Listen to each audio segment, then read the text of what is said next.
So today I welcome back Nick Duffell to the podcast. Nick is an author and psychotherapist with a huge reputation for studying the effects of boarding school. In fact, in boarding school, the boarder has got a boarded heart, but you had to go through puberty. Even at home, the parents often think they don't have to be hands-on then. Well, they do. Children don't just need parents, they need parenting. That doesn't happen at all at a boarding school. With his book, The Making of Them, being a game changer in the conversation. As such, Nick is a controversial figure in boarding school circles as he's not afraid to speak his mind, as he does in this episode, where we dig into the trials and tribulations of relationships with men of boarding school backgrounds. If you've been to one of these schools which have been busy training you, you've had absolutely no training in the arts of being a husband and a father. So, without further ado, let's get into it.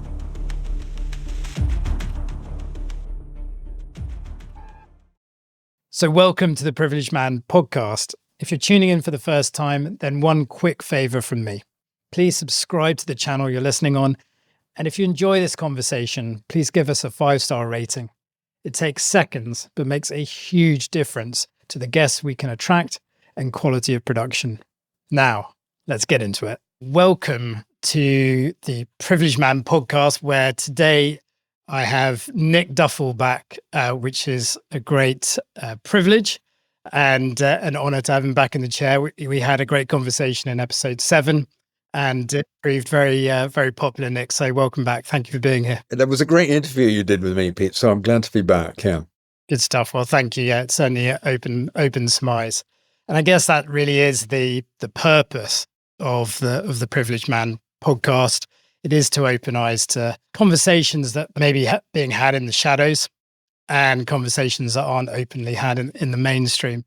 And this conversation is for, and what we're going to specifically be talking to today, is for men really who are probably over 40, have had success in business, but are perhaps struggling in relationships and tend to struggle in their relationships, not just with their wives or their partners, but potentially with their children and with their parents as well.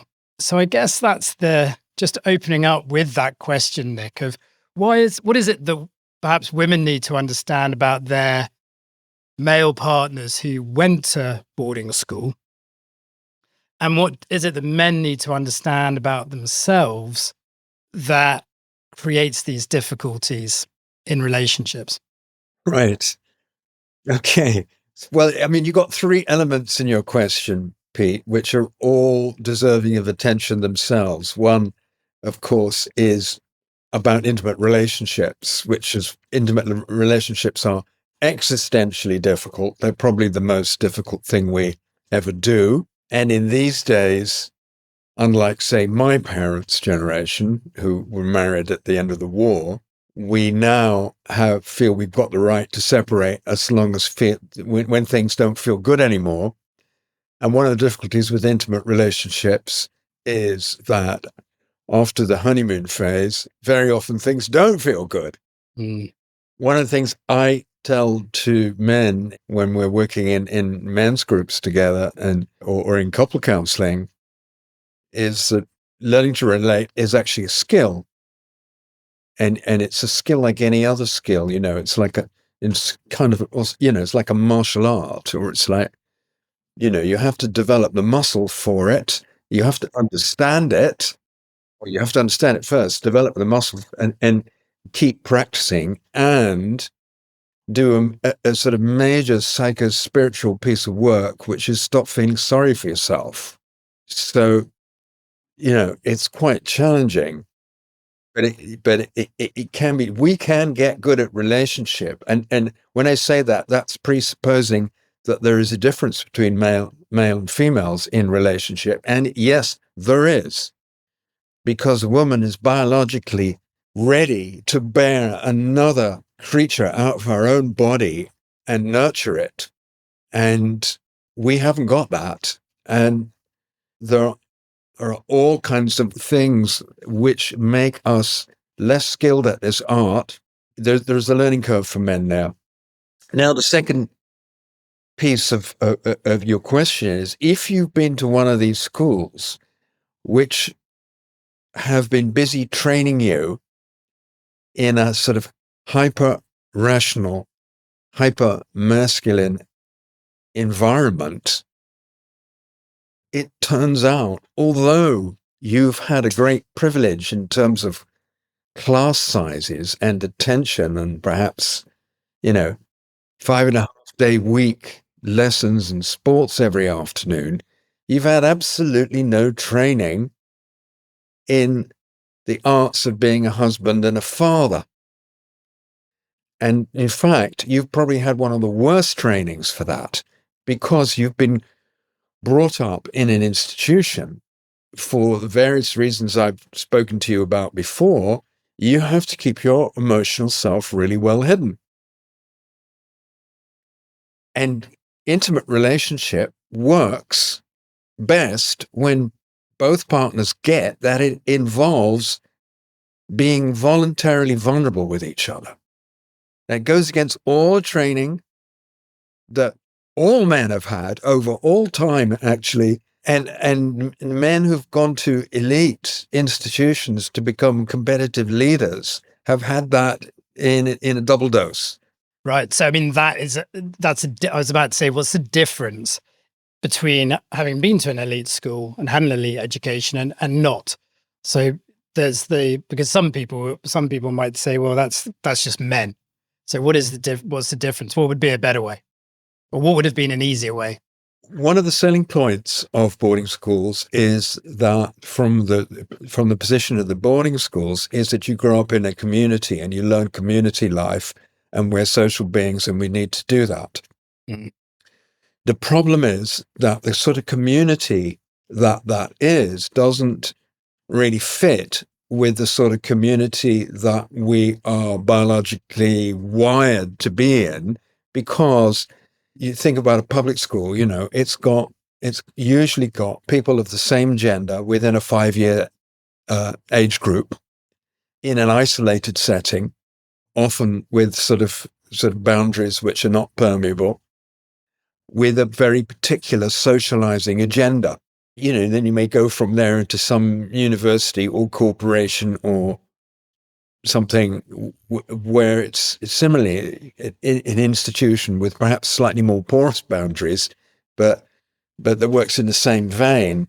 So you're not relating with children, grannies, very often people of the opposite sex. Most of those schools are single gender. They sometimes have some girls added on as a sort of marketing ploy. We're talking about the elite schools now. I mean, because yeah.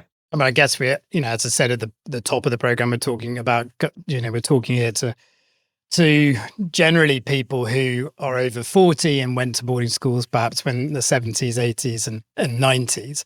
Quite different now, isn't it? When there are, more co-educational boarding schools and things are a little different, wouldn't you say? Or do you I think? don't think it's quite different. There are differences. Yeah. But you still don't have parents there. You still don't have other family members there. You still don't have a local community there.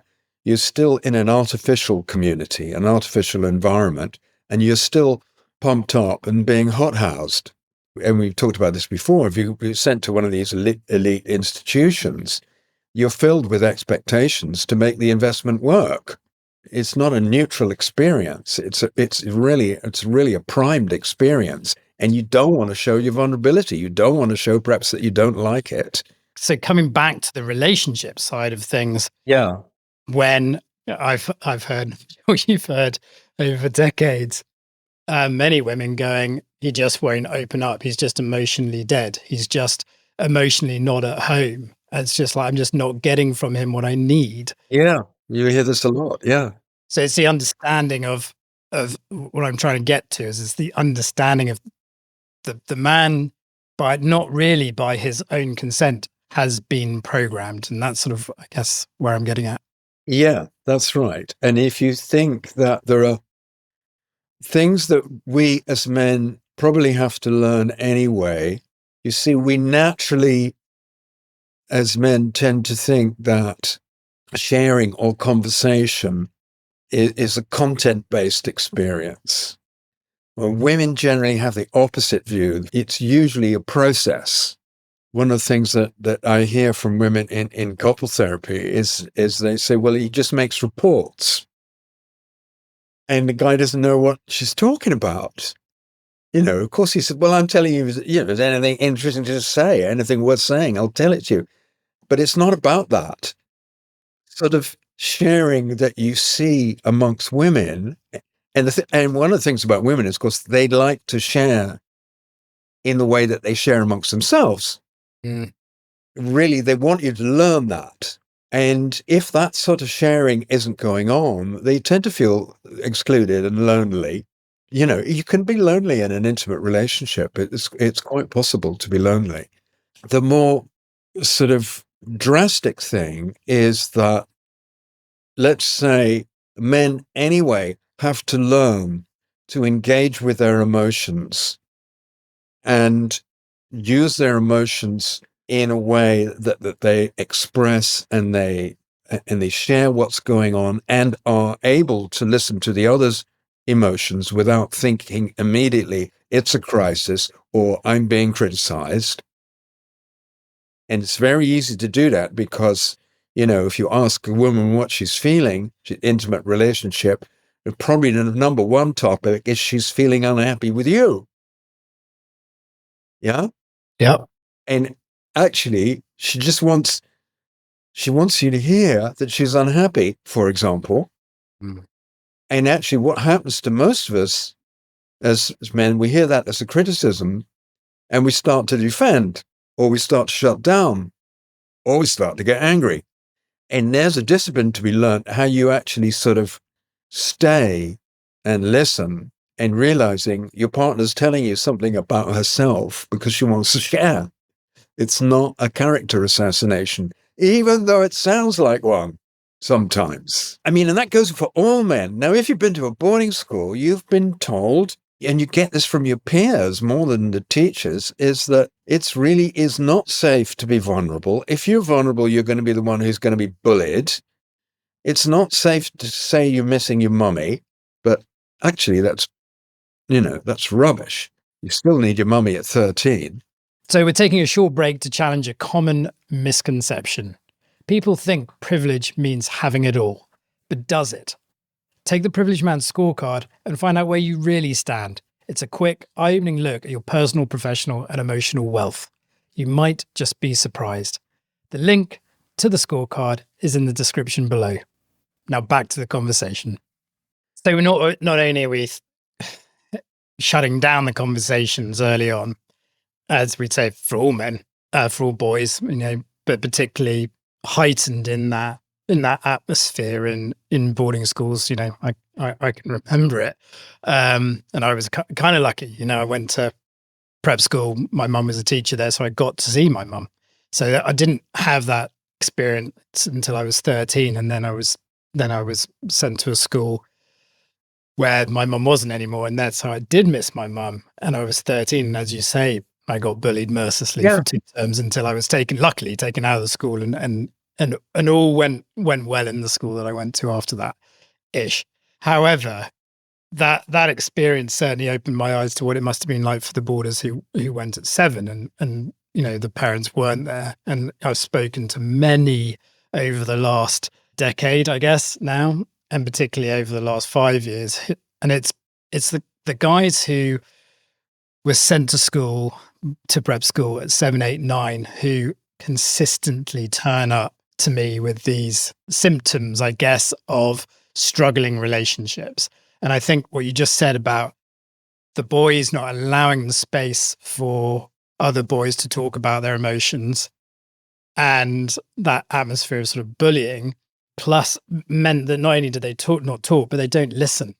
And what you were talking about not the skill of listening, and when we bring it back to relationships, it's just bringing that awareness right to the fore that we as men are not good listeners. It's not just with your partner; it's also with children as well. It's something I had to learn, and when I remember in my early 20s, my old son told me, actually, all I want you to do is listen, and I just because I thought every time there was a problem, he wanted me to solve it. No. Same goes for women in relationship. The skill of listening to a narrative where you're the villain in it is a very, very profound skill to learn. And it'll serve you well in all other areas of life because it allows you not to dissociate, but to detach a bit and stand back and allow you to think, oh, look, this relationship needs a bit of work, just as you might more easily do when you're thinking, oh, look, my car needs servicing or something, or, I should clean the spark plugs or something like this, which you might more readily do. It's easier to us to get that distance and to think systemically about things much more rather than people. That seems to be wired into the male imagination, actually, if you're thinking about the differences between male and female, so that the male imagination seems more easily to have sort of distance built into it, and we kind of fall in love with things and isms. We can research things and really, really go into stuff, and then we tend to think that intimate relationships are going to all happen on their own and work. No, they don't. It doesn't work like that. Intimate relationship, it's a real challenge. Of course, it's much easier to separate now than it used to be. In my parents' generation, people, they knew how to stay together. They didn't really know how to separate. And they often had their sort of independent lives within their marriages. And these days, the challenges are very different because, it's easy to separate if you don't count the cost, because the cost is enormous. And if you don't count the fact that if you have children, your children biologically, for the rest of their life, want you to stay together, usually. Blended families even more difficult than any sort of family life. The idea that you might want to learn the arts of relationship and as a skill, as a discipline, in particularly if you've been to an elite institution where you've had, as I often say to people in couple therapy, look, you've had the worst training possible for intimate relationship. Yeah. Yeah. You can talk the talk. You can get good in other institutions. You're probably very knowledgeable about ancient Rome and Athens, but actually intimate relationships, something that you got very, very poor training in, and you might as well start learning it now. It's never too late, right? No, it's never too late. Well, it's never too late until it is too late. And then, as you say, it costs a fortune. And then why repeat the pattern if it has happened to you, and that's what happened to me. I mean, that's where I am. I was engaged to be married. My fiance had a kid, a 4-year-old that I'd sort of effectively fathered for 3 years, and fireworks all blew up. And I was at this crossroads. I was like, I remember almost saying to myself, I can either keep going, being the person I am, going the way that I'm going, and this relationship cycle will continue throughout the rest of my life, or I can actually work out and ask some deeper questions and find out how this all happened to me. I'll say it out loud. As I've said before, it's a courageous decision to go within. Much easier to carry on and blame and be the victim and blame it all on the other person for these breakups. But a bit of self-reflection stops the creation, the rolling creation of these broken relationships, right? Yeah, well, I mean, this is why it's been such a privilege for me to work as a relationship therapist, because the one thing which is consistent, I've been doing it since 1987. And one thing that's consistent is that people come in saying, look, I've married the impossible other, and they both believe it, you see. So, I think relationships often, have this ghost of the impossible other, and it makes sense of something which is actually, really complex, really difficult, really challenging. I'm not saying it's easier for women than men, because with intimate relationships is existentially difficult for all of us, but actually the normal sharing, speaking about what's inside, mostly seems to be easier from women. And of course, if you look at the suicide statistics, men score much higher on this. I believe Gareth Southgate is giving a lecture just about this very sort of thing today. Learning to be a man often means that the internal life is something which is excluded from that program. And it's such a shame. Yeah, and it doesn't matter how much money you've got. It doesn't matter how much material wealth you have. Unfortunately, you can't buy your way out of it. No, and it doesn't matter how good your muscle development is. In fact, in boarding school, amongst Stibbe in his book Coming Home, he said the boarder has got a boarded heart. I think he says that very, very beautifully, that actually we had to board that up at the age of 7 or the age of 13.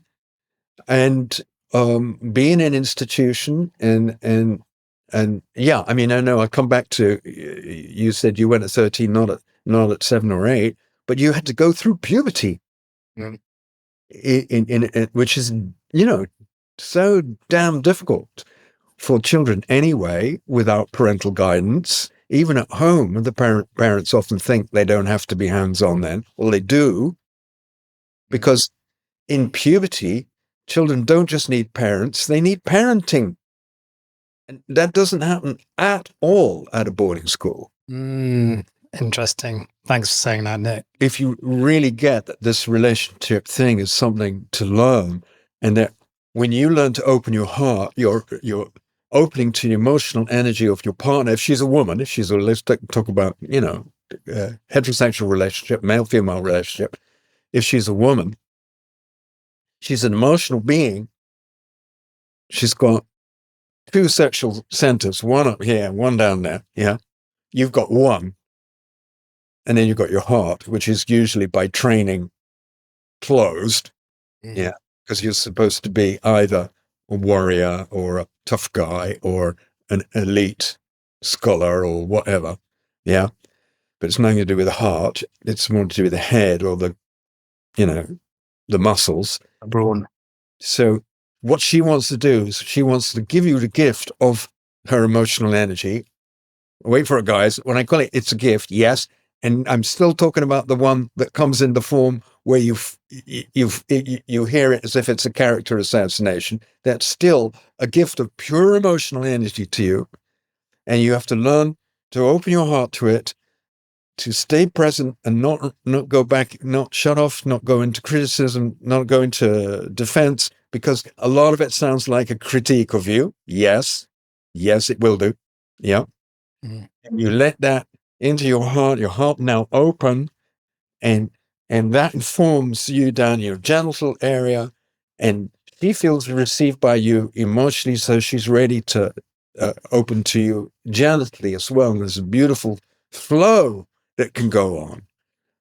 That's how Mother Nature designed us, I think. Beautiful. Wow. And it works the other way, of course. Works the other way. And that sort of brings me nicely into asking you about the impact of parenting, the impact of the absent mother, as particularly going down the boarding school line.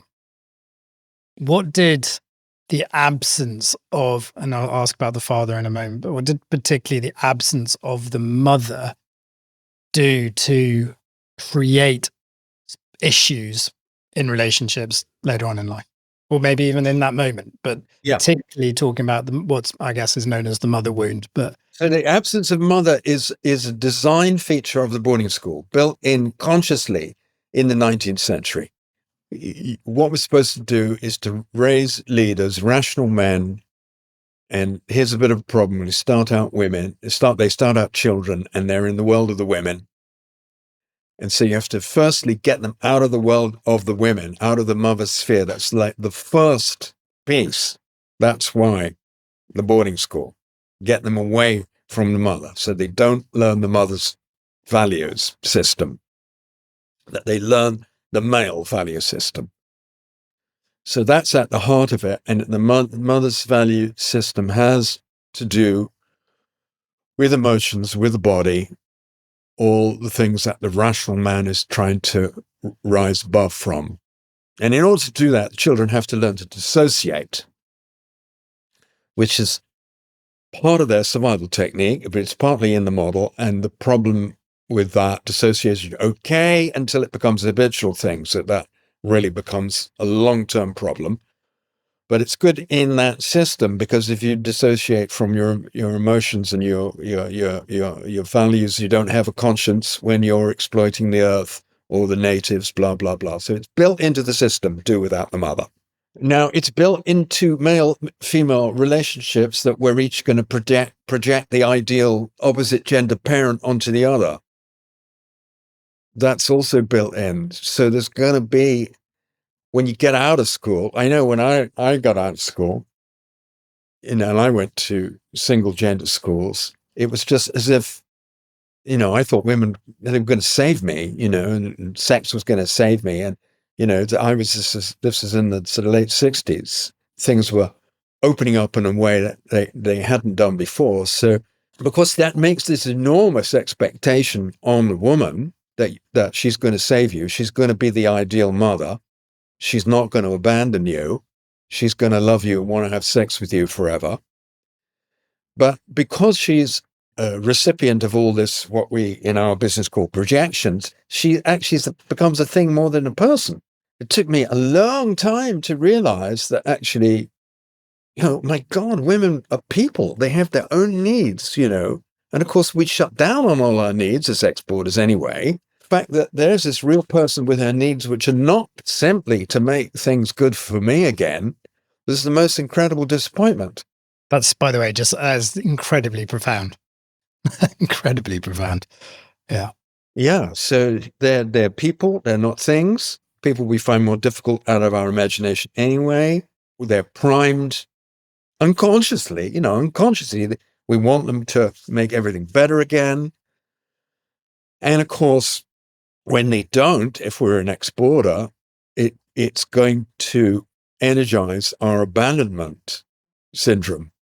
I know I spoke to you about we've got this new book coming out this spring, which is a collection of essays from my students and some colleagues, which I've edited, and I've written an introduction and end chapter and stuff. And one of these is a woman writing about intimate relationships, and she found this great quote from John Bowlby, which I'd never seen before, and where John Bowlby says is that the man who's been abandoned in his past is very likely to do a bit of abandonment in the future, in his marriage, in his relationship. So he is not the one who's getting abandoned again. It's easier to be the abandoner than the abandoned one again. And in that, how many men abandon their women without wanting to actually be the ones who push it to divorce, and then allow the women to be the ones who go, right, I've had enough of this. I'm going to do the divorcing. I'm going to file for divorce. But yet the men turn around and go, it's all her fault. Oh, that's a very good point, Pete. So you're saying actually it looks like you can be abandoning your partner before, the final divorce, official abandonment comes through. Yeah, that's very good. But it doesn't. It's awful, though. I say it's good, but it's awful. It's just puts a shiver down my spine to think about that. Well, but so many men don't want to be the one because they don't want to repeat that abandonment. They'll do the emotional abandonment, but that no one on the outside world can see. Yeah. Leaving it for the women to come through and go, right, actually, I'm going to either do something which is going to create the ultimate abandonment. So you're going to recreate your abandonment. So it's going to actually happen physically rather than be the one who actually has to be open and vulnerable and go, actually, yeah, I can't emotionally come forward into this relationship. And it's just safer that you abandon me. Yeah. That's because that subconscious is what our mum did. That's right. And, as with ex-boarders, there's kinds of things that play out even more sort of prosaically than that. For example, in my own second marriage, where I didn't learn anything in my first marriage. My second, I started to learn some things. In my second marriage, my wife used to go away a lot. And I noticed that the first 24 hours that she went away, I started to get a little bit crazy. I would sort of overeat, or I would, smoke and drink too much and stuff like this. But when I went away, when I was the one that went away, everything's fine. I didn't go crazy. And it took me a really while to figure out what's going on there. So it's like a sort of unconscious resonance of the being left over from the boy. It's really in a sort of in a non-verbal bodily experience about not, that abandonment fear, which of course we got over because on the one hand it only happened once, but on the other hand it's a constant ritual of home away, home away, home away for exporters, which actually means we're very often quite weird. Yeah, definitely that. Could you just quickly take us where abandonment on the boarding school syndrome or any other theory that you have around where abandonment takes us? And then I want to come back to the father and the abandonment of father and what that means as well, because that was super interesting about the mother. Well, it's like you say, when exporters start to have the courage to come in and work on their stuff, going to one of our workshops or going to therapy or something, it's very often the mother who's blamed. How could she do it? What was she thinking of? And much, much rarer that the father's blamed. But hang on, you were sent to his old school. He knew what it's like, and it was all this sort of thing. No, it's very often the mother that's blamed because it's so visceral. Yeah. The mother shouldn't have let me go that easy. Of course, blaming the mother helps nothing in your recovery, I'm afraid. The more useful work is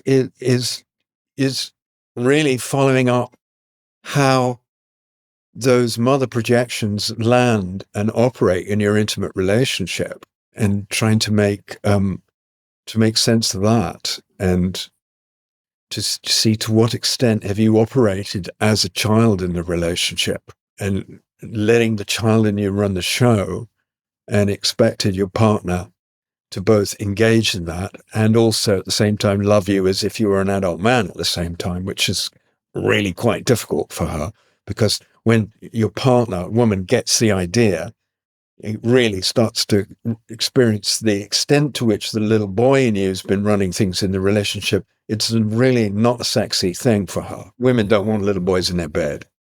Mic drop. It's so true. It's so very true. And I think this is coming to light more and more as this subject is spoken more and more about. On the basis that a lot of people will be listening to this, perhaps for the first time, listening to you or listening to me, and we just go through the boarding school syndrome pathway around abandonment and where it takes men, or through that ABCD, just briefly. The synopsis, in a way, is that the abandonment is sudden and unprepared for, and really unknown, the extent to which it's going to affect you for your whole life. But it soon goes into the background because of the need to adapt to the situation that you find yourself in, which means you have to become strategic. You have to stay out of trouble. I say that means you have to develop a strategic survival personality, and you have to really, really control your emotions in a way which starts with your missing your family and your home. Unfortunately, it can be a lifelong habit of not paying attention to your emotions, feeling that that you hate them, or they're unimportant, or that you've just lost them. Can't reconnect to them, and that can be a sort of lifelong problem for some people. And then there's adapting within that society, which means you're in a place where you're kind of, if you allowed yourself to think about it, you might be lonely, but you're surrounded by a lot of kids. So there's lots of potentially fun elements, but you're alone in a crowd with very little privacy. And that affects people very profoundly. So that you're used to being alone in a crowd and keeping yourself out of trouble. Well, what you're not used to being is you're not used to being in an intimate we situation. The we that an intimate relationship is very foreign and difficult. Life in an institution, you're actually learning to be alone in a crowd.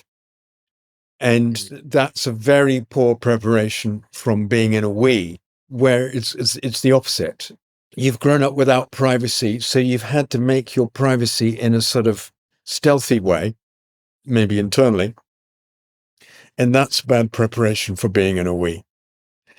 And then, of course, with all the mother abandonment stuff we've been talking about, you're inevitably going to try to work this out with your partner. Firstly, unconsciously, you're not realizing you're projecting stuff onto your partner. So as soon as you realize it, the better, because actually that's the place you can actually do the recovery work. It's much more creative actually to do that, to see what you've projected on, than to try to get a big apology from your mother, because she's unlikely to give it, because she probably feels blamed and has ambivalent feelings anyway. And she's probably too old to do it by the time you think you need to do it anyway. So forget it. Work on the projections with the partner, much better.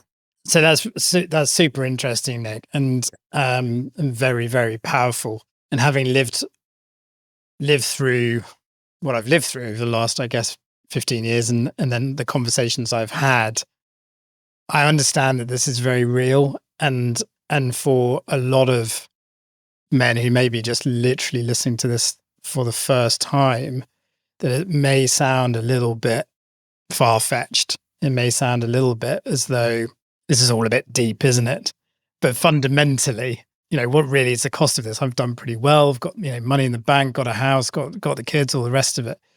But the cost to our own internal landscape, when we're being really truthful about how we're feeling, is that there normally is something that is just something's missing. That's what I hear a lot. There's something missing.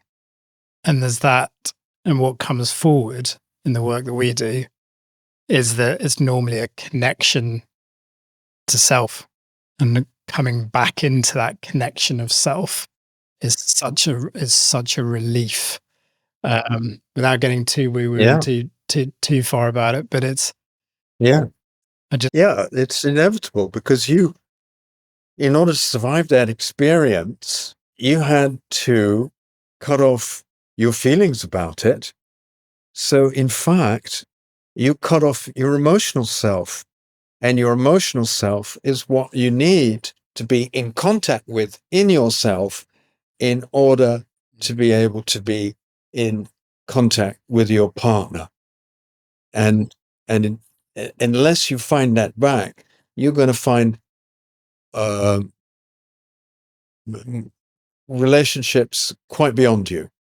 Again, very profound. Just coming back into that word survivor, because a lot of people won't really necessarily resonate with that on the basis that, what do you mean? I went to this very privileged school and I had the swimming pool and the tennis courts. I didn't have to nothing. I was at camp. But we're talking about emotional survival, aren't we? We're not talking about actual physical survival. No, we're talking about having to get through as a child, when your millions of years of evolution have designed you as a creature who needs to be in loving family situation for the best part of 20 years. We've got this big brain, and that means we're born, as it were, premature. We're not like, when a a calf is born, she's up on her feet immediately. Or we're not like that. We're born very vulnerable, and we're primed to look for caretakers to be there for us in a gradual way for a very, very much longer time than the proponents of boarding school suggest. In fact, there isn't one serious scientific theory of child raising which suggests raising children in institutions away from the family. This is just a particularly British socialization technique, and it will work on one level, puts you on a sort of the feeling that you can function out on the outside and speak the speak and be on the golden path to leadership. But on anything that has to do with your inside, such as running an intimate relationship, you've actually had a very poor start. And the sooner that you realize this, that you've been trying to do it all on your own for a long time, the better, because that's when you start, if you like, going deep, but going deep in order to make life not so difficult in the end. Right. Got to go through some darkness to get into the light. Well, you've got to go through some light bulb moments to realize there's actually something missing. And like you say, one very simple and effective way of saying that's a connection to myself. Unfortunately, some of those light bulb moments can also be divorce. Can be, right, someone has literally had enough of you. It's like enough to be like, you know what, I've had enough. I'm out the window. And I'm sure you do too. Many men come to me when the symptom has become too much to bear. Then they go and deal with the problem. Whereas what I'm trying to beat the drum about is that this is not inevitable. Your divorce is not inevitable. Whilst 73% of divorces are filed by women, it doesn't have to be inevitable if we can learn to flex, as you say, the heart muscle a bit. Now, just bringing that on a bit further, as we did in around the lack of mother. I just really loved, because it was so eloquently put. Yeah. I'd love to hear the lack of father and the lack of that role model in a boarder's life, in the so-called privileged man's life.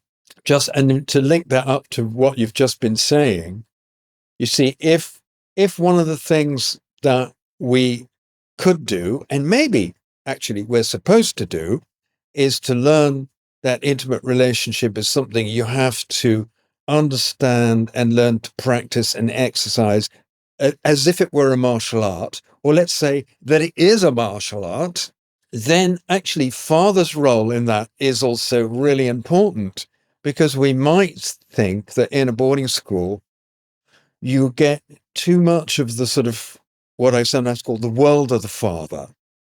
You get sort of stand-in fathers, prefects, housemasters, headmasters. You get all this sort of competitive appraisal and all this sort of stuff. But actual father, you don't get. So you miss the actual father. And one of the times I think that actual father, the real father, is most important for us growing up, actually is in adolescence. And particularly in adolescence, as we start to get into relationships, this is where father has the ability to teach the boy something, and he's absent because the boy is away at school and father's probably pretty absent anyway. But there's a sort of hands-on element in adolescence where the boy actually needs the father. And there's a kind of variation of this happens in sort of French bourgeois family, where there was an old tradition: the father takes the boy off to a whorehouse. And I've spoken to men who've actually had that experience. Nobody likes it. And the thing is, if you go back to our discussion earlier, you don't need your father to help you find and use your genitals. You can do that all by yourself. you need your father to find and help you use your heart. So one of the things the father is really useful for in adolescence is to help boy and onwards into adulthood. What's it like when you get rejected by a woman or a girl or a partner generally? What's it like when they're criticizing you? How do you manage that? What's it like when relationship isn't going good and they shut you out sexually? Yeah, how do you manage all that sort of stuff? So this is all about the vulnerable side of being a male. And where are we going to get that mirrored? So the ideal thing is that the father or another older man does that for the boy. So if the father doesn't do it, and you have a good fortune and willingness to do something like join in a men's group, you can get that from other men who take that position. You should never tell a woman anything you haven't shared with a man. That's what Robert Bly said. And I think it's very interesting because actually you need to make a relationship where you need not just, it's not just you and your partner. Actually, you need to be resourced by good friends. You need to have some friends that you can really talk about what's going on in your life in a way that women doing all the time. Yeah. And not just talk about football or politics. Now, please listen to this, guys. Football and politics is not bad. Yeah. You can have it all. Yeah. But it's just one at the exclusion of the other. Yeah. So, and that helps you practice this heart opening, Totally. Absolutely. And interestingly, we've just started what we're calling Monumental Mentors. So the men coming in to Monumental are now going to be mentoring younger men, which is really exciting. We've got, and as you just said, Gareth Southgate has given a speech today that is talking about the need for mentorship, about the need for men to mentor these guys who are just hooked into the younger generation who are just hooked into gaming and porn, basically. What's your take on porn? What's that doing to these relationships? My take on porn is that it's a mischievous thing, because as men, we are kind of overwired between our cortex and our genitals anyway. So we're always prey to be visually stimulated. It's one of nature's tricks to get us into relationship, I guess. Whereas women tend to be more stimulated by stories, by a narrative, by an occasion, an event, an atmosphere, rather than, she's not going to get turned on by looking at your biceps very often. That's very unlikely to happen, much as you devote a lot of energy for perfecting them. But we tend to get overstimulated visually, so that pornography is a trap for us. It's also quite weird pornography because mostly it's made by men. So it's mostly that women are sort of doing it all for us. So it's not very good training in the sex act. Although, you can see things that you don't know, sure. But I think what it generally does is it encourages secrecy about your sex life, which if you've been brought up to adolescence in a boarding school anyway, which will have had that encouragement already, and can really overdo it. And I believe that it has a long-term bad effect of making our sensations more peripheral and less internal. And I've heard from men speaking about these things, and you can kind of train yourself to feel things more and more peripherally. So at the end, you may only, if you spend all your time with porn, you may only feel things right at the tip of your glands. Whereas if you're making love with a real human being, you feel things deep inside you from a place that you didn't quite know you had. That's what's so wonderful about it. And so I think it It's understandable why it attracts, and it's got its eternal fascination, and it brings a lot of excitement. It's very difficult to ground that excitement. One man I know said to me, he said, yeah, I can't live and look at porn. I don't know how I'm going to actually deal with it. It's so overexciting. And that excitement, I believe, becomes more and more and more peripheral and takes you away from the center. And the whole thing about men trying to evolve is to try to develop the inner, because the inner's been neglected at the expense of the outer in most of our normal training. Again, what I'm hearing is that basically that's taking us out of our heart into our genitals, very surface level feelings. It's getting a job done. It's a sort of a quick hit rather than a prolonged sense of connection, love, peace. It's also kind of regressive because, when we start to we look at porn and we start comparing. I mean, I'm never going to look like one of those guys with the big schlongs and the rock hard abdomen. And Never know. Speak for yourself, Nick. I and they're these perfect, shaped women, or whatever. It's really training us to be superficial, to be comparative, all things which go against an intimate relationship, and you can end up young men alone in your room just watching porn and gaming, and you can give yourself an education as bad for intimate relationships as any we've been describing so far. I think that's what so many, if so many fathers listening to this will be considering their journey potentially through boarding school, successful career, and then looking down to their sons and thinking, well, this is the path they're on. Well, because basically everyone of their friends is doing it. It's, they've got the screens, they've got the access to the internet. It's as you say, it's completely addictive. It's a multi-billion-dollar industry because it's so addictive. It's sort of like, well, what am I going to do about it? And I think a lot of parents, or a lot of talk that I hear is practical measures where it's like, well, you can limit them from 7 until 7 and you can limit the internet access that they have and all the rest of it. Sure, you can do those, the practical things. But what I hear and what I experience is that it's about more of a connection. It's about that boy having a respect for a man and a mentor figure that is actually something to aspire to. And that's at the moment they're aspiring to these, dare I say it, toxic figures online rather than in life, in person, real men living real lives.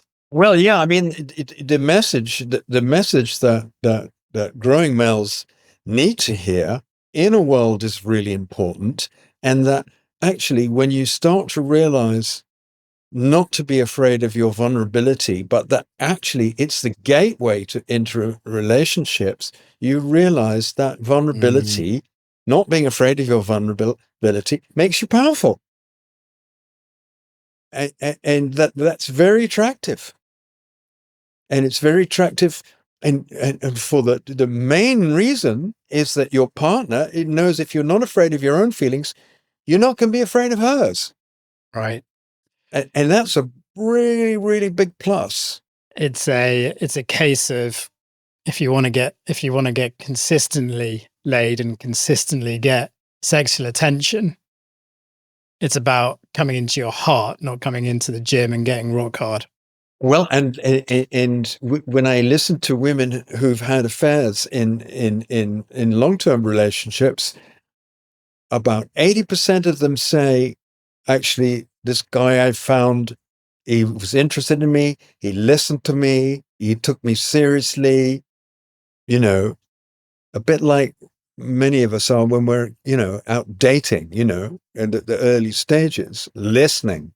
Then that's the bit that gets lost, right? That's the the bit that gets lost. Well, it's a great reflection. It's a great reflection for me. It's a great reflection for I'm sure many men out there. And the last, the last hour that we've spent together has been full of it.